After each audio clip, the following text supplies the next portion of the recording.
What is going on, YouTube? What is going on, Kansas City? And what is going on, everybody? Welcome to the Beat of KC. We have yet again another amazing guest on this channel. This is amazing. I'm telling you, this is going to be one of those videos. This is going to be one of those interviews that is going to be extremely exciting. I have Tony, the baseball road tripper. Actually, it's baseball road tripper on here. Incredible YouTube channel, ladies and gentlemen. Just hit 1,000 subscribers. So congratulations on that, my friend. That's an absolute awesome achievement. I know for a fact how exciting that is. So what's going on, man? Just living the dream over here. So got back from doing some baseball road tripping. Finally, good to actually be on the road again, and just trying to live my best life here. That's what's up. That's what's up. So before we dive into this, let everybody know where they can find you on Twitter. Give them your handle so they can come over there and smash that follow button. Twitter, I am Tony V433. There it is. There it is. So go give them a follow, and then obviously the baseball road tripper. I keep saying it's baseball road tripper. Over at YouTube, smash that subscribe button, smash that like button. Make sure you comment down in the comment section. I'm telling you, it's one of the most tremendous things you will see. And we're going to dive into this. So first question up is that exactly how did you start YouTube? Why did you start YouTube back in March of 2006, I believe? Ooh, that is a good question. I just really liked YouTube at that point and was more just a watcher and didn't know that I could really make my own videos. And I don't think it was until, man, at least 5 or 6 years after that that I finally uploaded my first video, which was just my family playing a weird game that I made up on the outdoor pond at my grandparents'. And then from there, I kind of switched over to doing more baseball stuff because I loved baseball, and it was just kind of an experiment to see, okay, let's just chronicle this for myself, and maybe I'll put it on my blog, which I haven't posted on for over a year now, but it was kind of that transition from blog to vlog to now just vlogging. Mm-hmm. That's awesome. That's awesome. So how did the concept of baseball road tripper come about? Because in your presentation, in your videos, a big portion of that is really kind of giving an overlay of what the stadium is like, collecting baseballs, obviously, which we'll talk about. But how did that whole idea? Because I think what you do with that is what's tremendous is the fact that, you kind of give an overlay of the stadium. I know you went to Atlanta recently and you were, walking through where Hank Aaron's display was. I thought that was tremendous because a chance for me to go to Atlanta anytime soon, I just not going to be able to. And that's a place I really want to go. So for you to display that and show that, I thought that was tremendous. So how did this whole really baseball road tripper come about and how you decided to do your presentation? That's a good question. I think at about the same time that Zach Hampel started to upload videos, that's when I was starting to kind of question if, video was the next blog. I loved reading his blog, but there was just something missing. You could only put so many pictures on there. And kind of like you, as soon as he started putting more and more content out there, I felt like I went to those stadiums. And then when I started to realize that my phobia of planes could be tackled, Mm-hmm. I kind of incorporated that in my first Atlanta trip with my buddy. And then from there, I just realized, oh, the world is opening up. Let's continue to do this and show off from my perspective, because that's the type of stuff that I want to see from other people too. So if it's an inspiration for other people to show their perspective, or if it's just their escape, that's awesome. Yeah, that's really cool, man. And I think a perfect example of what you do is exactly what happened more recently with the Toronto makeshift stadium. I mean, you were watching the game, you were down there, but then you go to the outside of the stadium, which in my mind, I'm like, that makes sense, but I just wouldn't have thought of it. And you're out there just hounding, rounding up baseballs. I thought that was the most incredible thing. And that then translates to people who watch your channel be like, hey, maybe in the future, that's some way I can get a ball for, my son or my daughter or someone who's interested in a baseball. So I thought that was again, another just tremendous thing that you were displaying. So that does lead me to this question. And you may not know, and you may know, but how many baseballs do you think you've collected in your entire time of doing this baseball road tripper? That is a good question, and I'm glad that I wrote down some notes here. It all started, my first baseball was back in 2009, and I wasn't obviously doing the videos yet, Yeah. but at that point I was 25 years old, and up until then I hadn't gotten a baseball, and I had gone to the Metrodome tons of times with my dad. We were close a few times, and it was just one of those things that deep down inside as a kid I wanted to get. And I finally was like, you know what? At 25, I should be able to do this. And on my first try in 2009, back in April, I think 15th, I finally got one. And then now, 1,235 baseballs. That's awesome. That's awesome. So, with that being said, how many of those do you still have, and how many do you think you've given away to kids and family members and whoever else? That is a good question. So I count mine a little bit differently. The ones that I count are the ones that I bring home. Okay. But then on top of that, there's been plenty of giveaways. And I, for me, I just really like the idea of trying to help the kids around me be in a better position. So there's a lot of times where I'll take 5-10 minutes out of my ball hawking time to work with a kid and just be Yeah. like, hey, I I don't want to be the one who catches it for you, because honestly, like if I were to remember something, it'd be a lot cooler to get it directly from that player. But what I'll do is holler at the player, kind of be like, hey, how about for this little kid over here? And then work with them to be a little bit louder, because a lot of kids that are 5 or 6 years old don't have the voices that we do that can really Yeah. carry. So those are my favorites. But then there's also the ones that if I have a few extra balls that, 3 or under, they're not going to be able to catch it. You just walk around the stadium and be like, here you go. Here's one from BP. That's awesome. That's honestly tremendous, and that's what I was telling Robbie. I was like, man, I think that has to be so gratifying because there's so many kids that are in that stadium that are like, if I just had a chance to get a baseball, the gratification has to be amazing. So I commend you for that. I think that's awesome.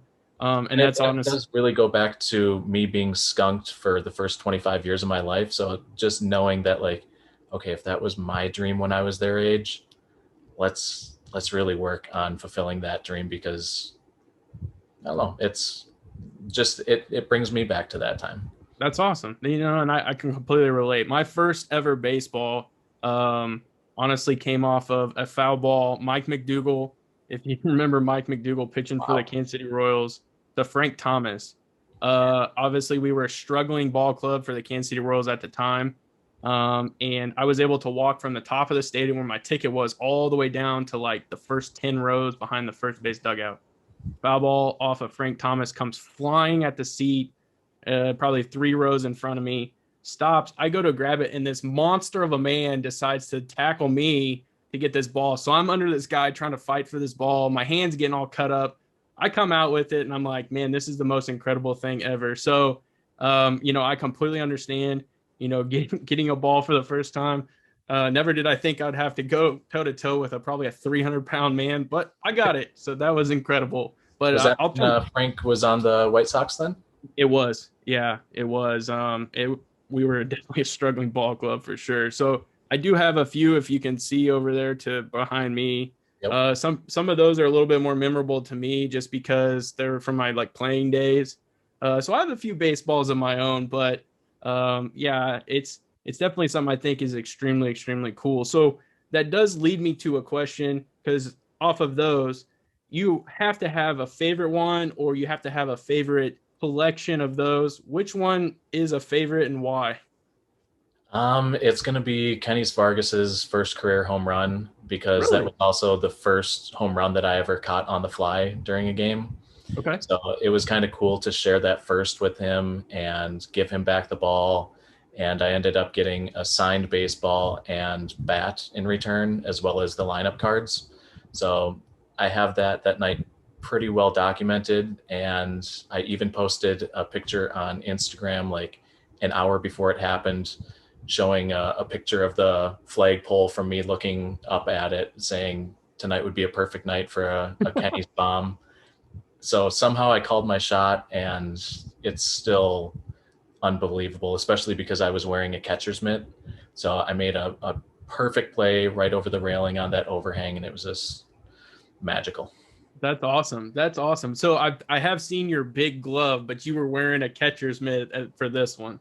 Yep. That's awesome. And I'm a lefty naturally, but I've also transitioned just to screw around a little bit with a catcher's glove. It's not easy, just catching a normal ball. So I commend you for that as well. That's awesome. That is I'm absolutely surprised awesome. you found a lefty catcher's mitt. That's pretty rare. There are some that have been circulating around, and it was like a collection. So I always screwed around because when I was in college, I started out as a pitcher. And so I would bust that thing out and we would mess around with it. So yeah, I'm sure it's a rarity because that definitely doesn't happen at any level. It seems like I did catch when I was in Little League, but it immediately got nixed once I got to any level of competition. So, uh, but yeah, that's awesome, man. So I do have to ask you, uh, favorite stadium outside of Target Field, because I know you obviously you're from Minnesota. So outside of Target Field, which has been your favorite stadium? Well, the good news is that even if I was being a homer, I still can't claim that Target Field is the best. So yeah, I kind of have it in two categories. Overall, I think if you were telling me that I had one stadium left to go to and that was it, I would pick Fenway. Okay. I mean, it's the history and also the quirkiness is just top notch. But if I'm going with anything that kind of omits the history aspect, it would probably be in San Francisco Oracle Park, because there's something about baseball and water, and that's why I still think that Kauffman is a top half ballpark, if not top 10 ballpark in the league, because you guys got those water fountains in the outfield. And I'm sorry, but Target Field, we're the land of 10,000 lakes and we don't have any lake or water representation. It's unacceptable. Yeah, and I mean even the Rockies have that little fountain out there in center. You got the Diamondbacks have a swimming pool. Yep. I mean, who else has Atlanta? I even think has water out in their center field. Yep. So yeah, that's kind of crazy, but that's awesome. Obviously my Royals, oh my goodness, are playing at Fenway right now, and they just cannot seem to figure out pitching right now. But that's awesome to hear. That's definitely a bucket list of mine, no matter what. Even I think someone who's not truly a baseball fan, that should be on their bucket list anyways, because that is tremendously something that is historical. So that's And awesome if to hear. if you do go out there, try to do the pregame tour, because I'm not a huge Red Sox fan, but there's something about they actually have really really well informed tour guides, and by the end of it, you're almost a Red Sox fan because you're just pumped up with this history, with this Yeah. vibe, and it's just so exciting. Yeah, that's what's incredible about baseball is I think as just naturally as a fan of the game itself, you can appreciate, those types of tours and really those experiences because I mean, you think historically, I growing up in my just even me growing up watching the Red Sox finally winning a World Series, seeing Johnny Damon go from the Royals and go to the Red Sox and do what he did there. So it's from a historical standpoint, it's definitely something that you appreciate. And I love baseball so much. It's something that I did as a kid. I remember when I was in high school, the weekends would roll around and I would be playing 3 games in a day, turn around and go play 3 more the next day. Like it's just always I've always enjoyed it. So I completely understand. So that Did definitely go ahead. did Brett Saberhagen, did he finish his career in Boston? Ooh, I believe so.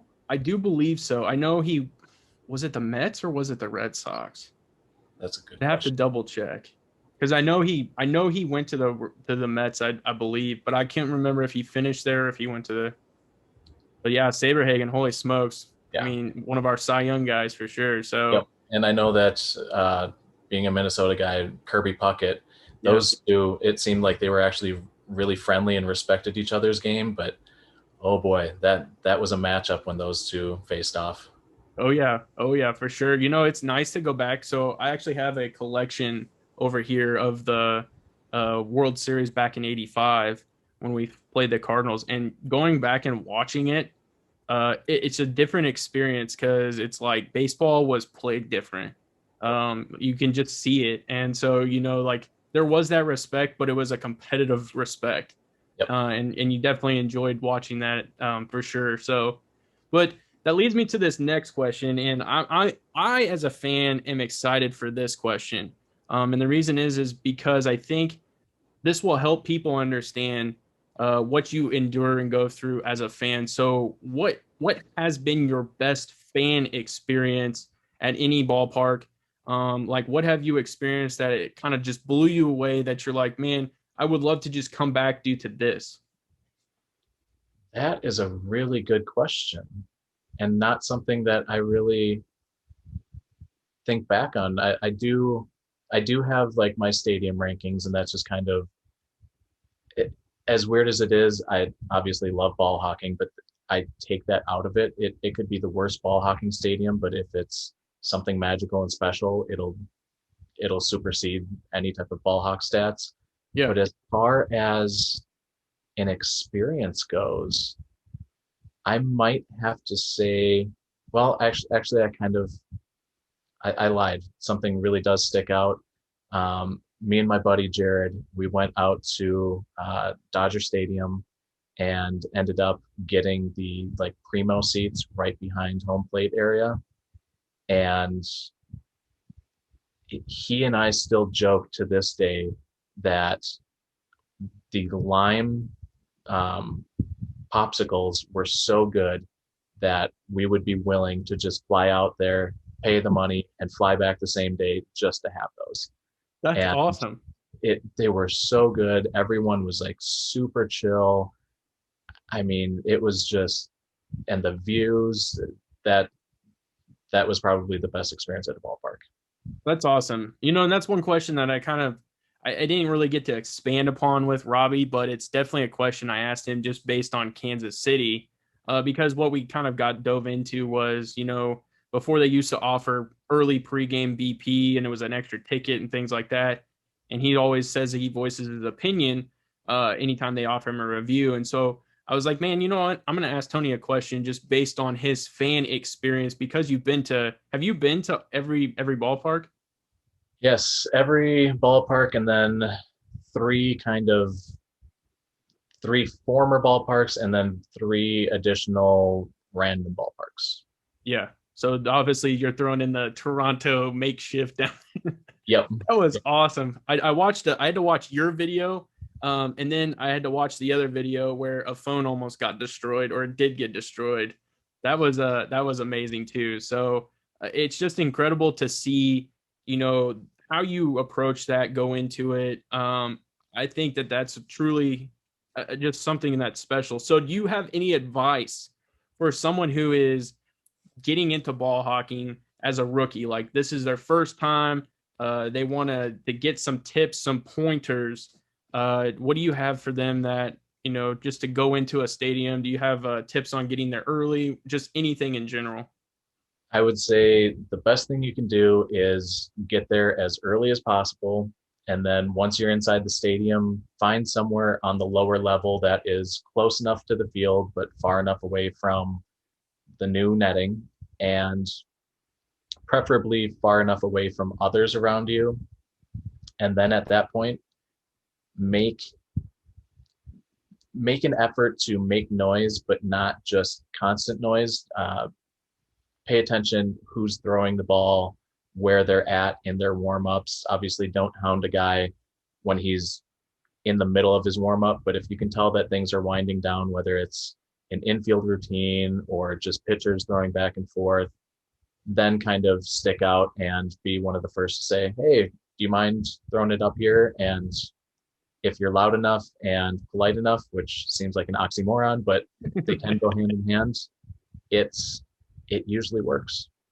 Yeah, that's awesome. I think what's also cool is like you can see that being conducted in your videos. Like, I one of the one that sticks out to me the most was when you guys were in Minnesota and obviously Robbie goes down and I'm watching it and he goes down and I believe was it Tommy Malone he was talking to or was it the first base coach that's Tommy?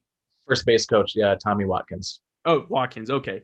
So obviously I don't think Tommy Malone pitches for you guys anymore. Oh, But not a, yeah, so okay, so the first base coach goes down there, approaches him, probably perfect, flawlessly. I mean, Robbie speaks well, anyways, and comes up with a ball, and I think that's incredible. And that was one of the biggest things that I drew from the interview with Robbie, even in your case, is just show like respect, not constantly be a hound. One of the things that he talked about too is just saying like, "Hey, guy," or "Hey," or whatever. At least show some respect and know the person's name or the player's name in that case. So I think that's some important details because there's a lot of people out there that definitely want to do that.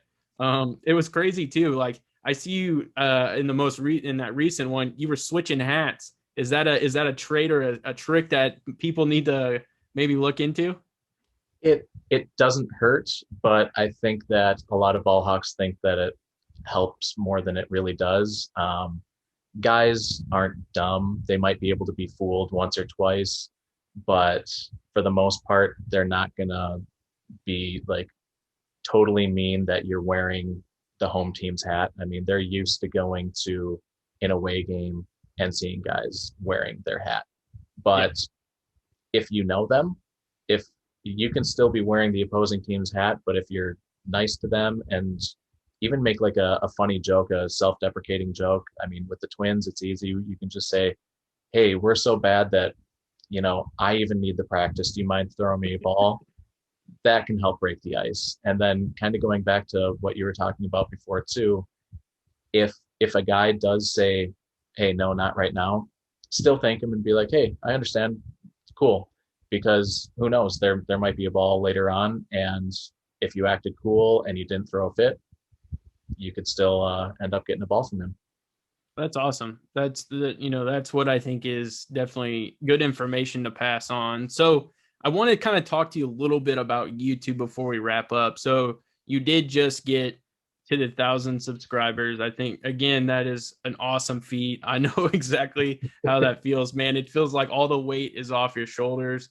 Do you have anything planned for the 1,000 subscribers? I know you were doing the Shohei Otani. Have you done that yet and given that out or? So that is not given out yet, but I think on the 4th of July, since I hit it and that's a big milestone, I'll end up doing that and kind of not only reaching out to the person, but maybe just make a addendum on the video that I have scheduled for it, saying, "Hey, this person won it. Congratulate them." And I think at this point, just like I told Robbie, I've been helped out by Zach Ample. He threw a bunch of subscribers my way and highlighted the channel. And just like you're doing too, like it's all about collaborating. It's all Yep. about working together. And this it isn't just you only sign up for one YouTube channel. You can sign up for as many as you want. And Yeah. there's really great content by people that you might not know. And in fact, some of the best content that I've come across has been those small channels that then blow up because they're just making really authentic, good stuff. Yeah, for sure. And that's something that I always emphasize on my stock channel, and it translates into this is you find sometimes that the smaller channels create a little bit better content at times just because they're hungrier to get to that level.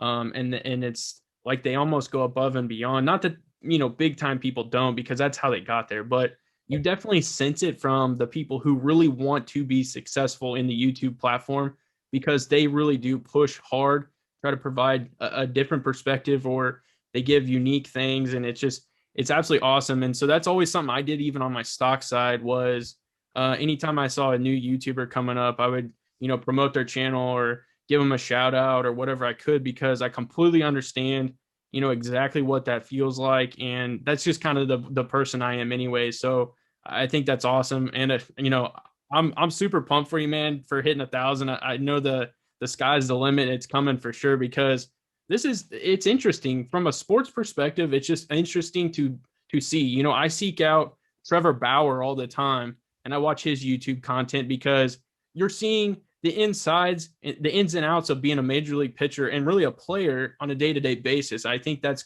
tremendous, but you're providing it from a fan perspective and a ball hawk perspective. And I think that's awesome too, because people seek that out. So I know it's going to grow. I know you're going to explode, man. And just remember us small guys when you're doing it. So Hey, we're all on this rocket together. heck yeah, man. Heck yeah. So, well, I appreciate your time. I really do. I think this was tremendous. I definitely would like to talk to you again down the road. I would love to get in person and go to a game with you. So, when are you heading to Kansas City? I think that is going to be July 17th, and then maybe another return trip in October for the last game of the season. Okay, awesome. Well, I do think I probably could meet you on the 17th. That'd be tremendous. I'd look forward to that, man. I'd love to definitely meet you in person and just see everything, how it works, what you do, ins and outs. I I might know even sit on. Robbie's going to be there too, so it'll be three cool dudes hanging out and enjoying baseball. That's awesome. That's what's up. That's what's up. So, give everybody your socials again. Let them know what the YouTube is so they can go over there and add more to the 1,000 plus. So let Cool. everybody know what's up. All right, youtube.com/baseball road tripper, and then on Twitter at Tony V433. And every once in a while, it's hit or miss, but also on Instagram at Tony433433. Awesome, man. Well, again, I appreciate it so much. Thank you. Thank you. Thank you. And you guys know how I wrap this up. You guys know how I close this out. As always, I appreciate you checking out the beat of KC and have a good day. Thank you, Lucas. No problem.